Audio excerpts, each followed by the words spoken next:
Assalamu alaikum, you're watching Views the News and I'm Faisal Rehman live from our Islamabad studios. Today we'll be talking about the ongoing violations all across the line of control.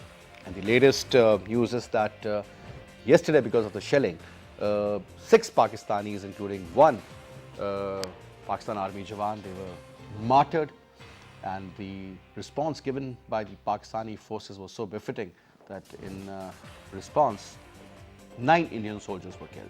Now, this is something which is now seems to be an ongoing process. The Indian aggression, unprovoked firing, unprovoked shelling, and now the kind of ammunition they're using and the kind of shells that have been fired on Pakistan, they're pretty heavy in nature, and the sort of caliber they're using is pretty heavy as well, which is causing a lot of damage in our villages as we speak. The Chief of Army Staff also a few days back visited the area, and a couple of other officials also visited that LOC in particular. And they have also invited the P5 ambassadors and the high commissioners to go and visit the line of control so that they can actually see what exactly is going on out there. As we all know that it's been almost around 80 days now that the curfew has been imposed, hardly any relaxation over there. When you talk about the social media, that is still not open fully. Hardly 1G or 2G is maybe working, but you can just send the written message. You can't, in fact, send any footage or, for that matter, any particular set of pictures. At the same time now, as we all do understand that the number of Indian troops currently inside the Indian occupied Kashmir is well around 1 million. That means that one soldier for every 8.5 Kashmiris. That means almost one soldier standing outside every house. This is something which the world needs to look into and see what exactly is going on. We're not talking about the solution for Kashmir, but currently we just want that the human rights violations that are taking place inside the Indian occupied Kashmir, that should be the lead story in all the television channels, and people should look into it. All the powerful countries should come up with some sort of a solution.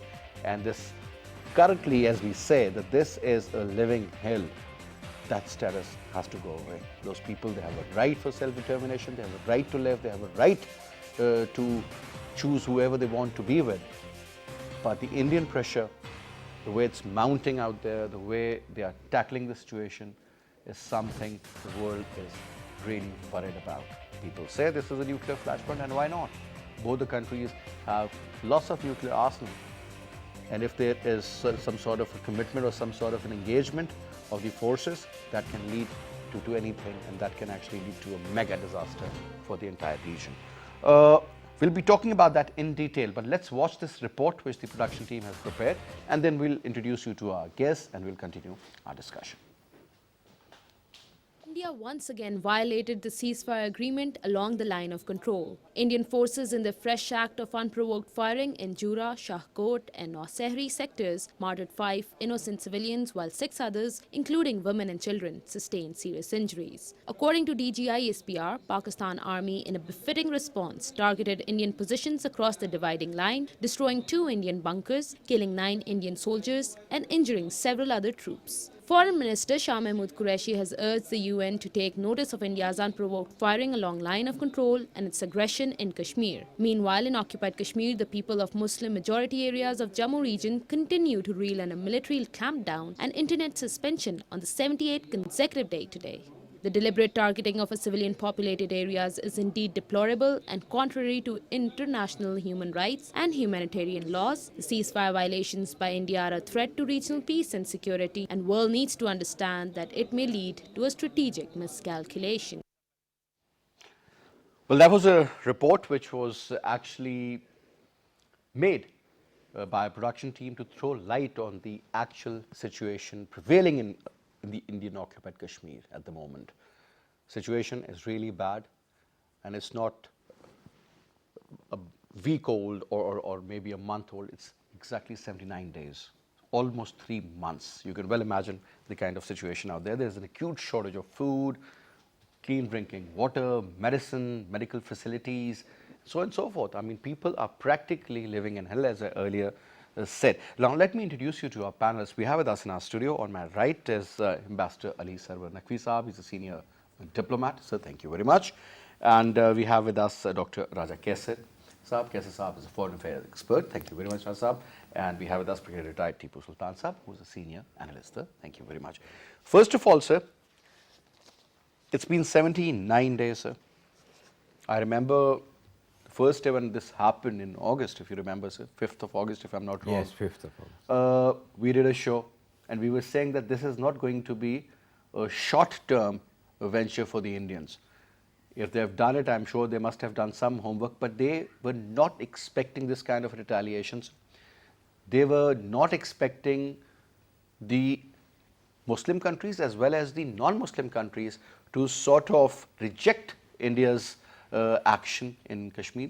Even if you talk about the Article 370, it was abolished. About 68 countries spoke against India, sir, and favored Pakistan in the Human Rights Convention in Geneva. Yeah. Almost 54 other countries also supported Pakistan on various other forums. Now, it seems that Indians are not ready to talk, and they're just dragging the current situation out there, sir, thinking that maybe after a few weeks or something, things will settle down. But as our Prime Minister very categorically mentioned, sir, the moment the curfew is going to be lifted, Kashmir is going to be a different ballgame altogether. Yeah. So your take. Yes, actually, the Indians, in regard to Kashmir, don't seem to have a plan B. I mean, what if the repression doesn't work? What if the subjugation of the people of Kashmir continues unabated? This is the sort of dilemma that they are faced with, that they are exercising all kinds of atrocity upon the people of Kashmir. As you yourself said, the forces that they have deployed there is a million men in uniform, in battle, Trigger happy million men, sir. in battle gear, dealing with innocent, unarmed civilians, men, women, and children. This is, I mean, this is the height of absurdity. But it would have been absurd if it was not so tragic, because the suffering of the common people, the suffering of the masses is sinful. It is absolutely inexcusable. It is inhuman. And they are continuing doing this, as you said, the 79th day has come. They don't seem to have any plan if this doesn't work. I mean, they will continue it for another couple of weeks, maybe another month, but then what? I mean, At some stage, they'll have to lift the curfew. yes, and then all hell will break loose, and everybody will come out on the street, and nobody will be able to control them. So, because they have nothing to lose, you see, that at stake is not anything that they now can consider very dear to them. They have lost their jobs, they have lost their economy, they have lost their shops. The common man. Economy has gone, sir. Interestingly now, moving on to you, Raj Saab, I was watching a report that most of these people who are apple growers out there, those who could not pick their fruit, that fruit is just a waste now, sir. And secondly, they've also cut down millions of trees of those individuals who were Muslims and owned the gardens out there, sir. Now, look at this. Well, Faisal, thank you in the first place. Secondly, the situation right now is pretty horrendous because there is an absolute blackout. Very recently, people have been able to make communication with their dear ones, but still, there is communication blockade at large. But the fact of the matter remains that, in the continuation of the previous argument, that India didn't expect a kind of diplomatic blitzkrieg which Pakistan has initiated against it. When they did it in the first place on August 5th, 2019, Perhaps they added in their hindsight that this would rattle the media, and it would create a bit of ripple effect for a few weeks. That's it, and perhaps things they would be suited to back burner again, and they would not come again, and things would return to normalcy. And frankly speaking, when people say that the kind of curfew and the siege Kashmiris are living in, so it's not a new phenomena to Kashmiris, because they are living into this thing for past 30 years. Thing is, when there is nothing different kind of thing which Kashmiris are experiencing right now. Modi was pretty of the myopic view that perhaps he would satiate his own political base, and he would give them a very tough and muscular message, with his new term, with the beginning of his new term, that Modi means what he says and he delivers what he proffers, and that was it. And he went ahead with the very same sense, and he didn't expect that Pakistan would very proactively pursue this case. And frankly speaking, it would go down as a very academic view, but there is one model which we teach in public policy, and that is stream metaphor model, which was proposed by Kingston, which believes that politics, policy and problem, these three P's, when they converge, there opens a window of opportunity. That has actually gone right for Pakistan, because Faisal, as we were bogged down into a terror mess for last 2 decades, and Pakistan was unable to brand this issue internationally. Correct. But with this 5th of August thing, Kashmir has become a flashpoint all over again.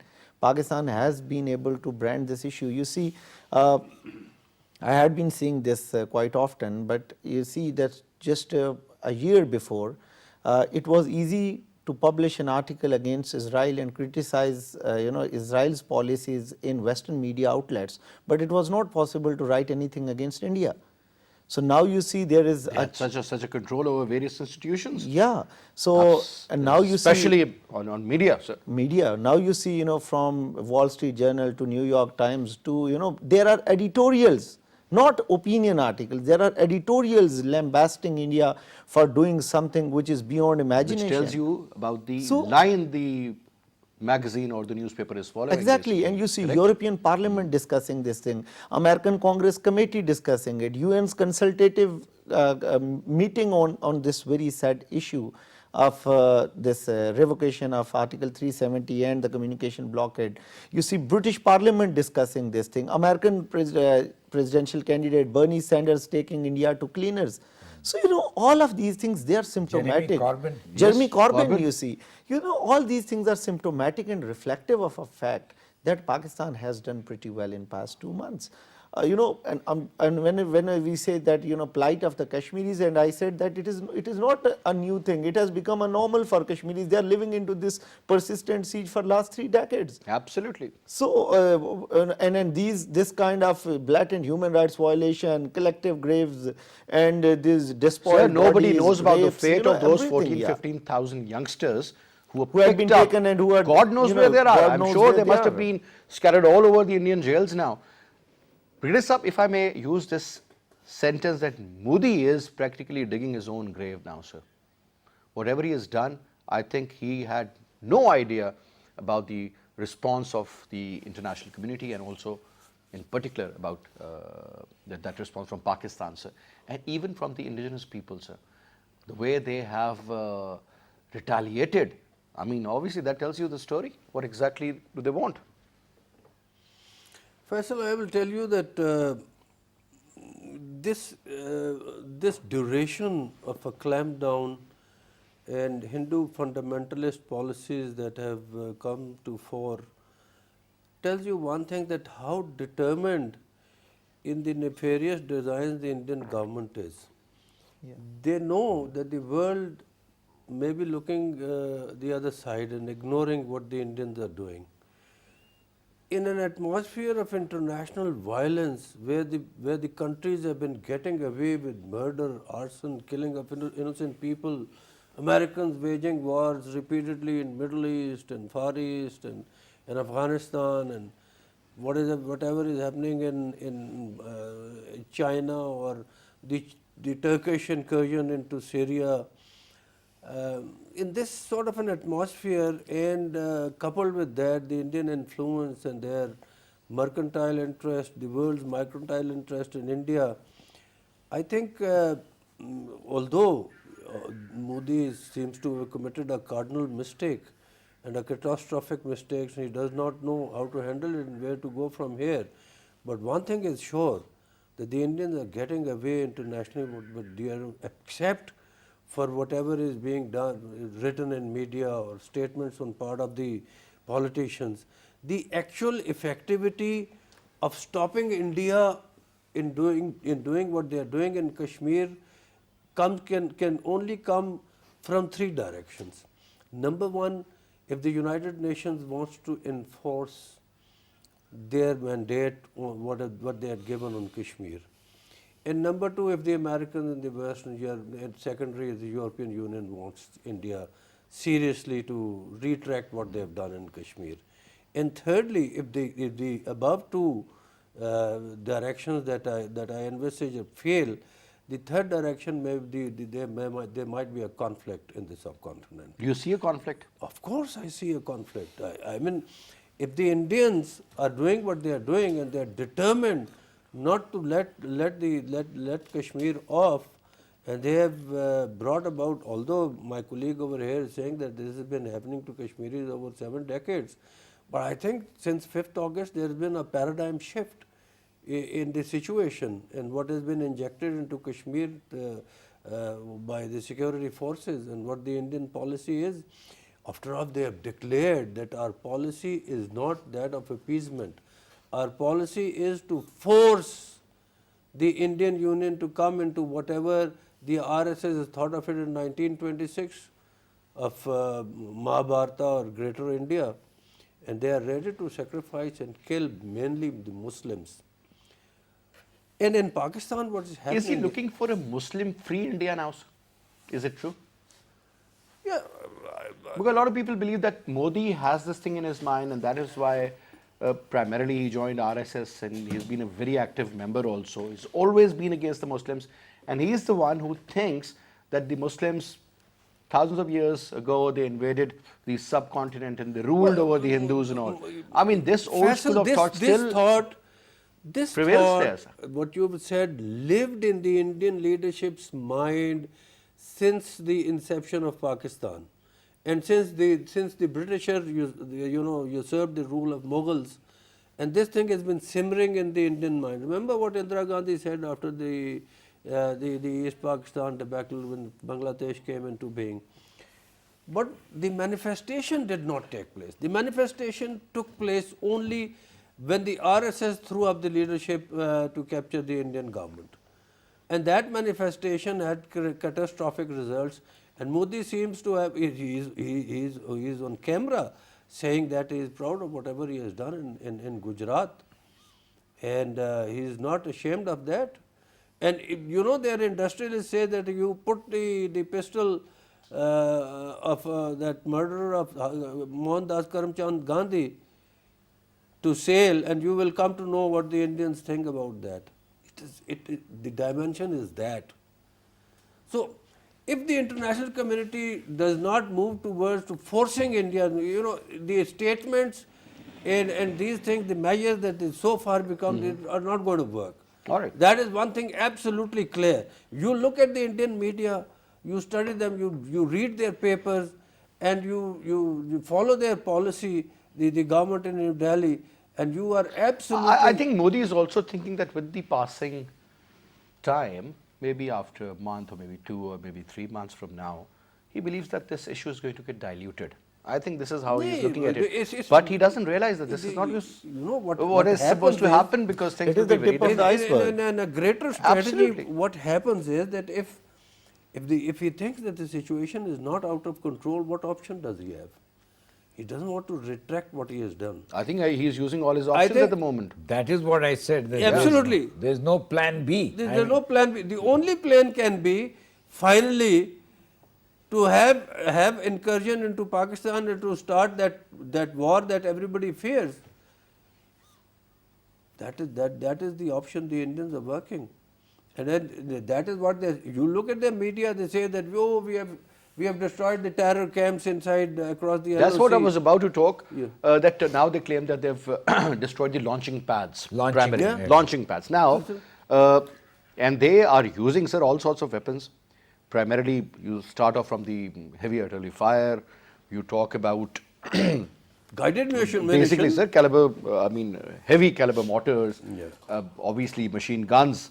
And Anti-tank missiles. And this is what we have heard, sir. Anti-tank missiles also, and pretty heavy. Previously they used cluster but bombs as well. Yeah. Now, this is something which is It's very serious. primarily used And- when a and one war thing- is taking place, and now normally we hear about cross-border firing incidents. Cross-border- But this is something which is very different. There is- So, there is sir, I'll one just thing that I just want to indicate a little before you go to the ambassador, sir. The Indian strategy has been not to let Pakistan rest.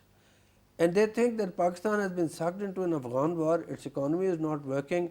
So they have, the LOC is hard since years. It's not now, it's escalated now. But their strategy seems to destabilize Pakistan in a manner to use the cyber warfare as far as this practical manifestation across the LOC. obviously, sir, using all the tools, kinetic warfare and the non-kinetic warfare. Now, sir, this LOC violation, normally what is happening is, sir, when they are firing on our side, we are very close to the border area, especially most of our villages. The people suffer, the civilians suffer, elderly, women, and then they're also targeting our posts. And obviously the response is very befitting most of the time, sir. Our gallant soldiers, they would target and hit. Yeah. But they would never do it first. How long do you think, sir, this sort of an activity is going to continue? Because at some stage it has to halt. Somebody has to intervene. Today, I was reading that the government of Pakistan has asked the P5 ambassadors and the high commissioners to go and visit the LOC and see themselves what exactly is happening out there. I think every single ambassador should be taken there so that they can write back to their foreign offices about the current scenario out there, sir. Yes. Yes, exactly. I think that they have to be taken there to see what is happening. And in any case, the Indians are doing this because more and more reports are coming of their the economy doing poorly. And even their central bank has come out with a report that their economy is in a real sort of doldrum. Therefore, they, as Brigadier Sahab said, they have to continue relentlessly diverting attention Absolutely. to Pakistan. And there, the easiest thing they can do is create this kind of situation on the LOC. Daily attacks, using heavy armament, causing damage to life and property, so that we feel that we have to protect our people and therefore we should be more compromising or whatever. The point is that the Indians are embarked upon a virtual suicidal mission because they are wanting to change the very nature of the state. Shashi Tharoor gave a big speech about the way that the BJP is conceiving the state of the very concept of the state of India as now becoming a Hindu Rashtra, not a state of many diverse religions and peoples and all kinds of ethnic groups. So they are now aiming to replace the constitution even, because the constitution, according to the BJP philosophy, is not meeting their needs. It is full of all these principles that they abhor. They abhor liberal, sensible, tolerant views and ideas.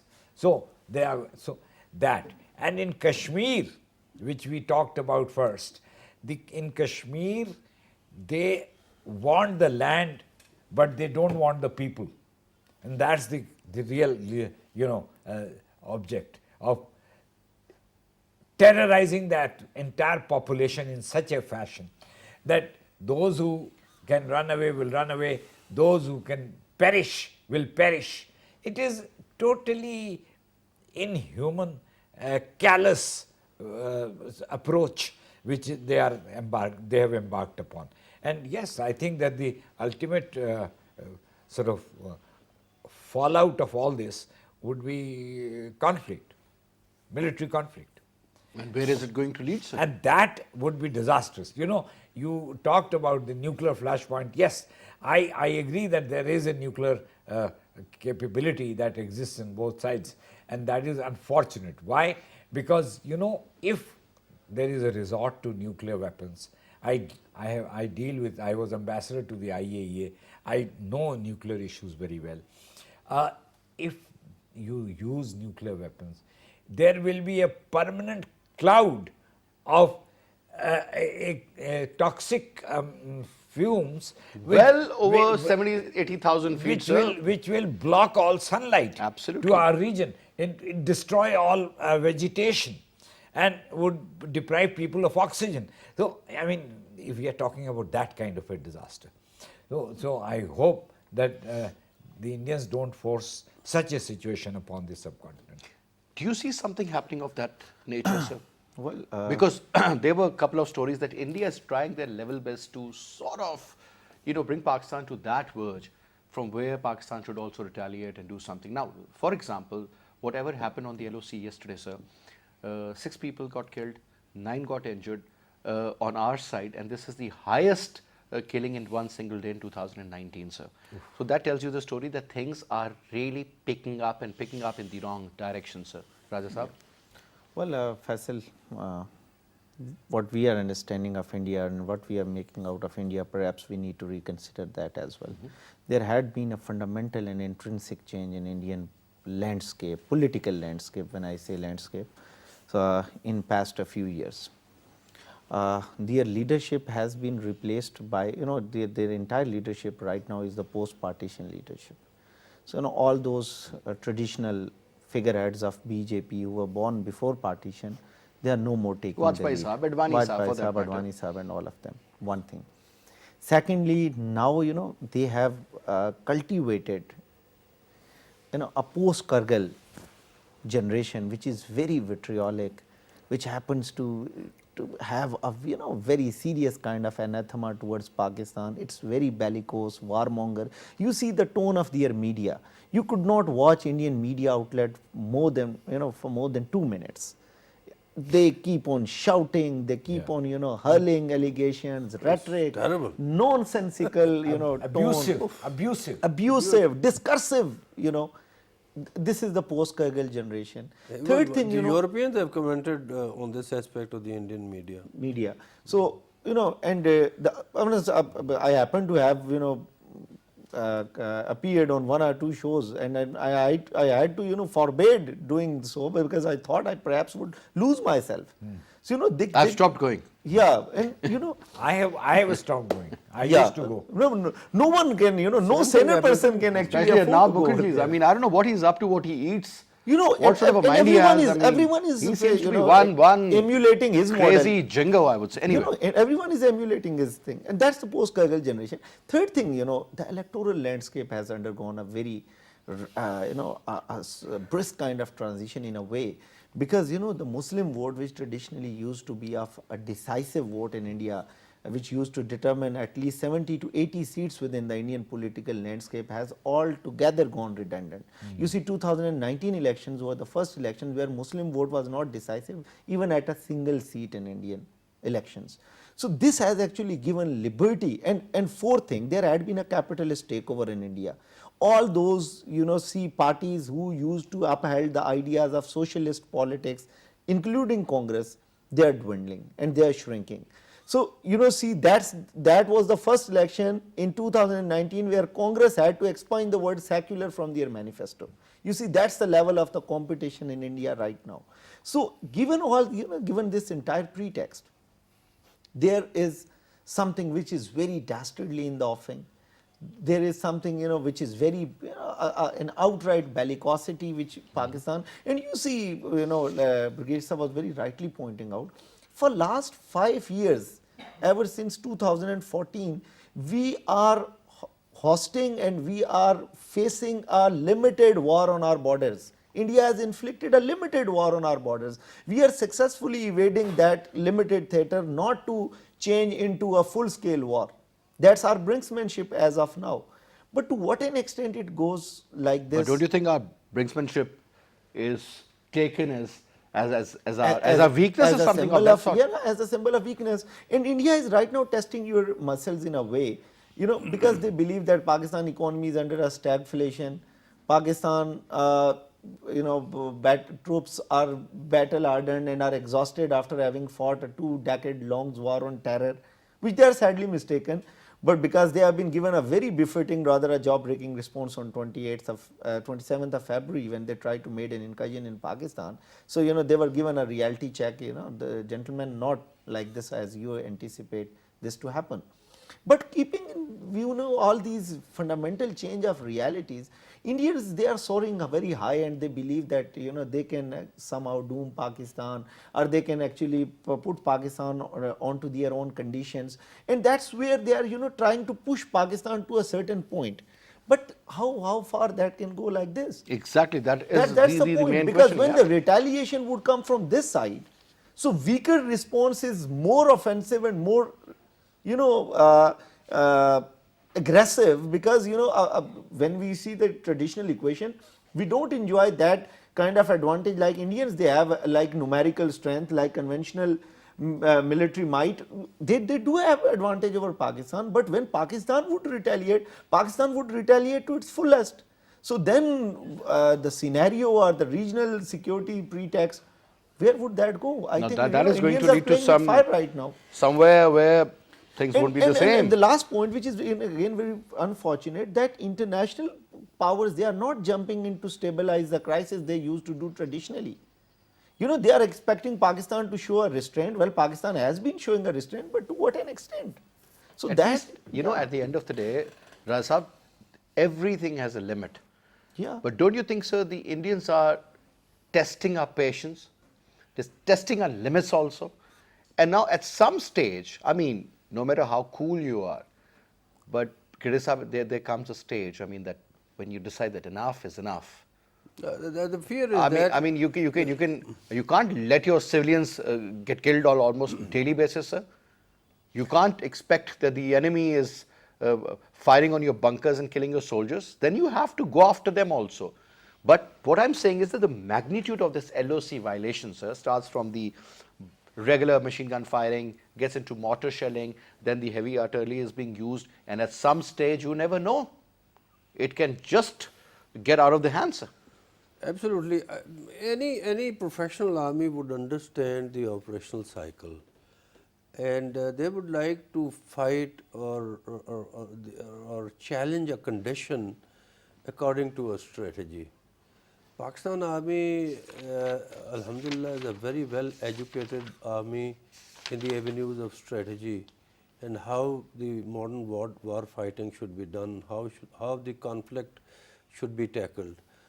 It is not based on emotionalism, it is based on well thought out plans, and I think our tri-services are following that. Faisal, I will tell you one very fundamental inability in the Indian government, and that is that the fundamentalism, Hindu fundamentalism that the BJP has brought up has rendered the Indian institutions invalid. I will give you an example. There are strong-headed leaders in the world like Trump, but the US military advised him not to listen to Netanyahu and not to attack Iran, and he backed off because of an institutional input from the CIA, from the Pentagon. In India, what is happening is that the Indian army is doing exactly the same policy which the RSS is dictating, which the Modi government is following, and their chief is nothing less than Modi itself. So the institutional input, whether it is from the print media or electronic media or their defense department or their think tanks or their intelligence and raw, has got everything wrong, and they are doing just one mad policy, and there is no independent institutional input into the New Delhi government to make them sane in their thinking. And that has been said by various Indian intellectuals also. And this is one very big snag as to why the Indian government thinking is myopic based on fundamentalist terrorist approach, because the Indian institutions are overwhelmed by the RSS. The hooligans of the RSS they invade the police headquarters, the other institutions that be, and the people are afraid of them. So therefore, the Indian government, although it's called democracy, it has got institutions, but those institutions are absolutely invalid, and that is to the detriment of the Indian government's performance. And you know, Macron wanted to pursue a policy regarding the British exit from the European Union, but the people advised him something else. The European Union is exercising restraint and of what is happening in UK regarding the British exit from the European Union, and that is the institutional that sort of an institutional input has to be there to tackle an impasse which is not there in the Indian government. So therefore, what I think is that if the Indian government keeps on pursuing this policy, it will further get into the quagmire, and it will be inextricable by the Indian government to retrieve the you know, already any political party which wants to take India out of what the madness that the RSS has created, it will be a very gigantic task. Don't you think the RSS is I have a practically point to thinking add. that this is the Just- way forward, just this one is the point. way to success? Yeah, you know, and Arundhati said that. I hope the India does not have to pay too much of a price when it wants to get out and wriggle out of what Modi has done to India. Please, Yeah, Raisa. just one point to what Brigadier Sir was saying. It is very meticulous argument. You see that Indian Air Force had been doing chest thumping on the behalf of Modi, and they had been running his, you know, in fact, electoral campaign. Absolutely. You know, they shot down their own plan, which led to, you know, the 6 fatalities of their Including own armed forces. forces, yes. And they had been concealing this fact till Modi had sworn in, and now they are court-martialing that person, you know. Yeah, who is the responsible for it. the lies and You the see, I behavior. read the can't interview of expect that that lady coming in from one a of the professional. newspapers in They're- India they're- They're also. telling their public, Faisal, you know, you've got very good knowledge of the forces.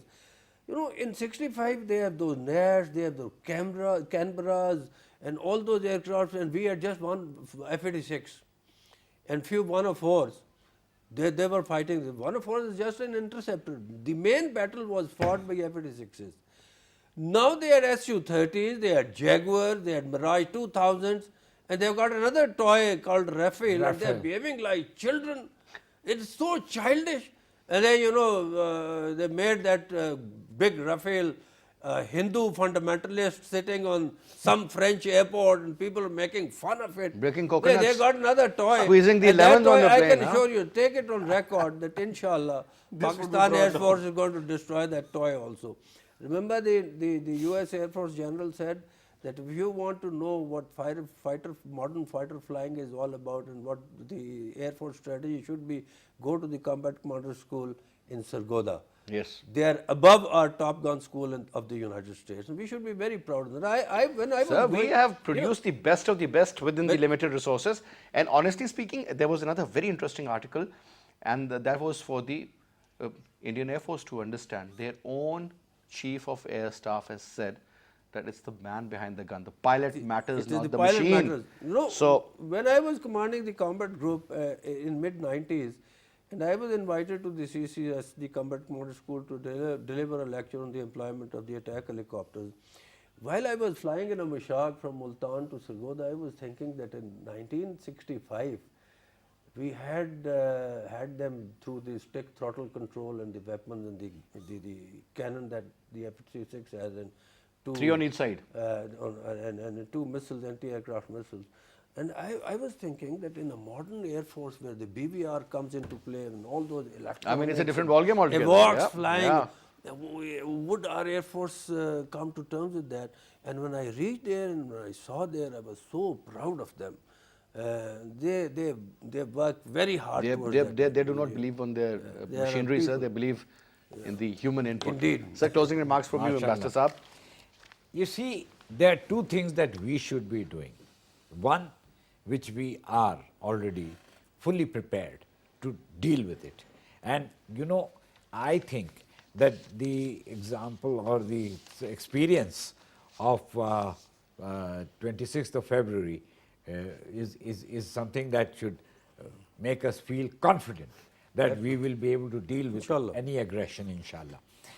And secondly, we have to continue with this campaign of creating awareness of the Indian policies and actions globally. And we should, I think, if it gets out of hand, we should again go to the Security Council.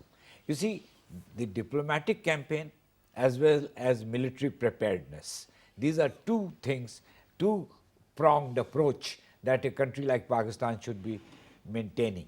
And inshallah, they have to face their own lies. We have talked about the lies that they have perpetrated and have spread, and they are living according to those lies. They will have to face them, because the reality is much more bitter. You know, remember when we shot down their planes, Modi said that we should have had Rafales. I remember. But now he has Rafales, they can also be shot down. So the point is that we will, even at the conventional level, we have full deterrence. And sir, if a hostile enemy country, you know, attacks you, then there is no other choice left. You know, you'll go with all the guns blazing, and let's see what happens. You know, that is the ultimate solution. If they're looking for it, then they should better look out for it also. And we should continue raising the Kashmir issue as a massive human rights violation, which must be addressed. I think, sir, Pakistan has really pinched the Indians hard, and they've felt the pain now also, that, you know, because I think their vulnerabilities are so many.